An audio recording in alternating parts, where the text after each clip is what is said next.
तर आता ह्या ताईंनी जे जे सांगितलं तर त्यांच्या बोलण्यातनं असं आलं की विकास खूप झालाय, मान्य आहे. पण काही समस्या तर संपत नसतात, समस्या पुढे येतातच. जसे की रस्ते खराब म्हणजे केले तरी ते काही वर्षात खराब होतातच, ती परत मागणी असतेच. आता त्यांनी पाण्याची समस्या सांगितली किंवा पानंद रस्त्याचा विषय सांगितला, तर निश्चित आमचं ज्या ज्या समितीच्या माध्यमातून तेवढ्या प्रमाणात मोठ्या प्रमाणात निधी येतो का? नाही, निधी तर नाही, पण आता समजा तहसीलची जी कामं आहेत त्याचा पाठपुरावा आम्ही करू शकतो.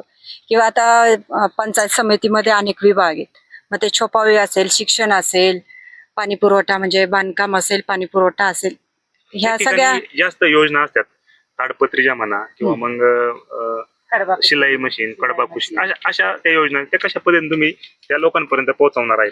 आता जेव्हा स्कीम येते त्यावेळी आम्ही सगळ्यांना सांगतो की तुम्ही फॉर्म भरा.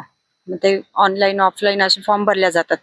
त्याच्यानंतर मग ते याआधी तुम्ही सभापती होते, अशी कामं केलीत का तुम्ही? किती फॉर्म भरून घेतले होते आधी? असे भरपूर घेतलेले भरपूर फॉर्म भरून घेतले आणि प्रत्येका म्हणजे जेवढ्यांना गरज आहे खऱ्या अर्थाने त्यांना देण्याचा प्रयत्न केला. मग तुलसीताईच्या माध्यमातून असेल, माझ्या माध्यमातून असेल.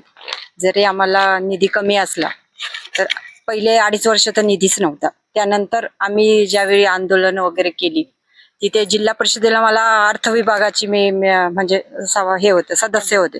तर त्या ठिकाणी आम्ही अडवणूक केली त्यांची की आम्हाला जर या ठिकाणी काहीच अधिकार नाही, मग ते जे वैयक्तिक लाभाच्या ज्या योजना आहे त्या पण देण्याचा अधिकार आम्हाला नाही आणि आम्हाला हे पण नाहीये, म्हणजे निधी पण नाहीये. तर त्या ठिकाणी आमचा विचार केला गेला. 2.5 वर्षानंतर आम्हाला त्या ठिकाणी निधी मिळाला आणि हे जे वैयक्तिक लाभाच्या योजना आहे ते डीबीटी पद्धतीच्या त्या पण मिळाल्या.